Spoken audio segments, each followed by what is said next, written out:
Hey guys, on this episode of Make It with Calvin, I figured I would shed a little light on how I do my photography using the panel lights that I picked up in the previous video. So let's dive into it real quick.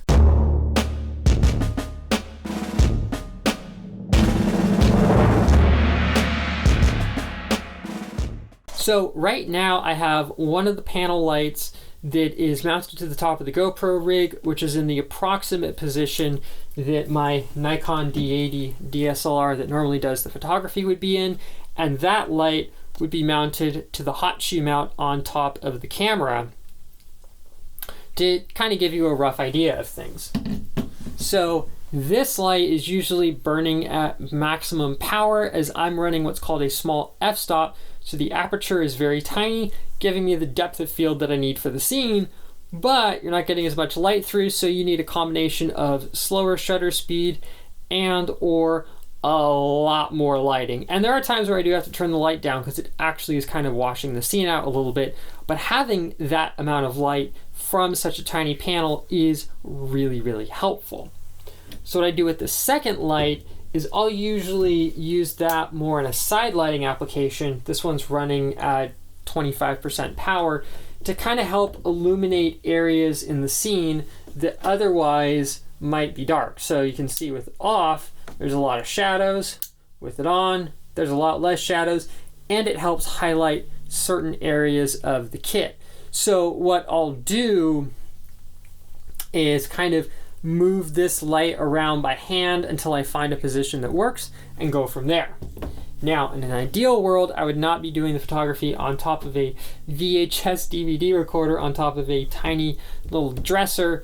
My goal is eventually to have an area dedicated just to doing product photography, but for the time being, this is still working really, really well, and having the panel lights has made my life a whole lot better because all the other lighting I have are just two CFL bulbs inside of some housings, and you don't get a lot of good light. It just shoots straight down, which looks horrible. Now, I will say if you're going to be doing photography for things like this, you don't need fancy lights like this. I opted to get these because I figured having something that's compact and portable for events and stuff would be absolutely amazing, but everybody's application is different. Okay, one thing that did not make it into the video that's actually super nice about these lights is I can plug in an external power source, and you can see here on the back it is actively charging. I can run the lights off of either a USB power bank, make sure you got one that's got some heft to it capacity wise, or a 5-volt wall outlet if you're planning on doing things for a long period of time and you don't want to rely just on the battery in here. That's also a really nice feature besides the fact that it has like a micro USB and a USB-C, so you have some flexibility when it comes to powering it up. I've had good runtime with the lights. What I'll do is when I'm done doing maybe like a 15-20 minute photography session, I will charge them up just so that way I know that they are at peak power. Also, I figure if we have a power outage or something like that, we have some light available, but that is pretty much how I do it. Now, as for the scene, I'll take you through that really quick. This is just one of my 10x14 shoebox bases. I have some hand laid track on here. The base ground cover was just some sanded grout mixture. Originally, that is all that was on here because I was like, well, I want to keep it somewhat simple. But as time went on, I figured, you know what? Actually putting the green blend really helps. In the back, I have some ground foam that hides the transition into the 1/16 inch laser cut fencing.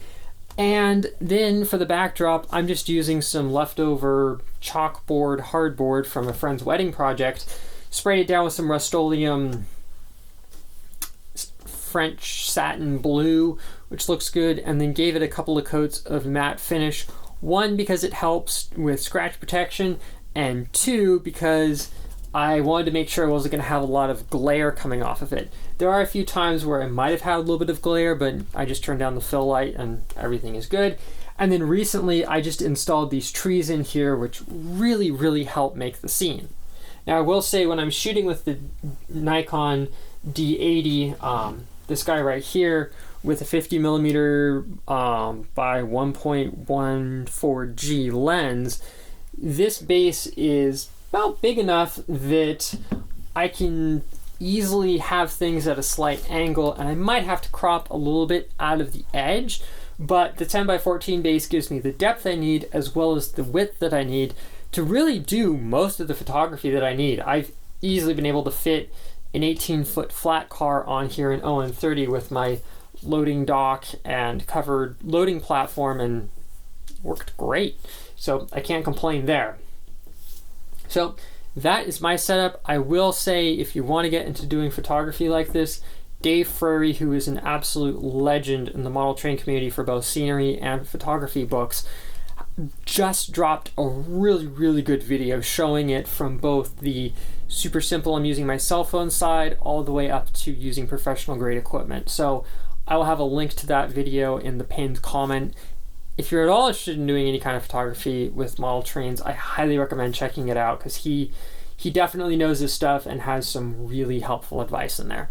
So hope you guys enjoyed, and I'll see you here next time on Make It with Calvin with more projects.